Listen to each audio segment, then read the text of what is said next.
मी प्राजक्ता तुमचं स्वागत करते।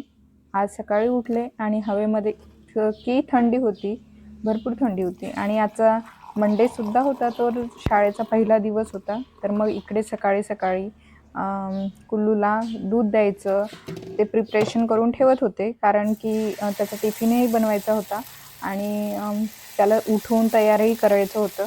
पण सगळं काही मॅनेज करता करता असं लक्षात आलं की आपलं बाळ किती लवकर मोठं झालं, कारण की जेव्हा हॉस्पिटलमधून आणलं त्याला घरी, छोटंसं बाळ आपलं, आणि त्यानंतर मग कडेवरून चालायला लागलं, चालायला लागलं, बोलायला लागलं। त्यानंतर मग आत्ता ही वेळ अशी आहे की तो स्वतः मी तयार केलेला टिफिन आणि वॉटर बॉटल आपल्या बॅगमध्ये स्वतःच्या हाताने भरतो, अंघोळ स्वतःच्या हाताने करतो आणि लगेच दिवस गेलेत आणि लगेच मोठा झाला। सो सिनियर KGचं वर्ष आणि थोडं भावनिक क्षण की कधी आपलं बाळ इतकुसं होतं आणि लगेच मोठं झालं। सकाळी स्कूल बसचा वेळ आणि पळापळ सगळ्या आयांची होतच असतं।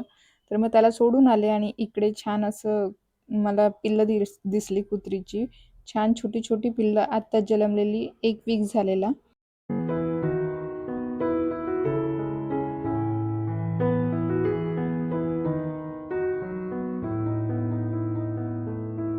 घरची कामं आवरायची होते, तर मग इकडे ब्लँकेट उचलायचे होते।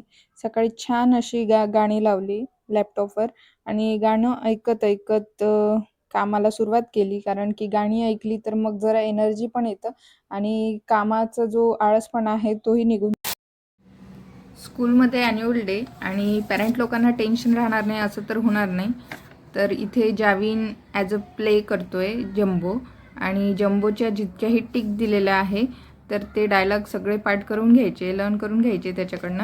आणि एक इकडे पंजाब आणि इकडे उत्तर प्रदेश, असे 2 स्टेटचे आपल्याला डायलॉग पाठ करून घ्यायचे त्याच्याकडनं। तसं टीचर तर त्यांचं स्कूलमध्ये घेतच, पण घरी यासाठी दिलं की त्यांचं लवकरात लवकर रिमेंबर व्हावं आणि ॲन्युअल डेपर्यंत ते परफेक्टली प्ले करावं त्यांनी त्यांचा रोल। सो इकडे दिलेलं आहे आणि ॲन्युअल डेची तयारी सुरू झालेली आहे।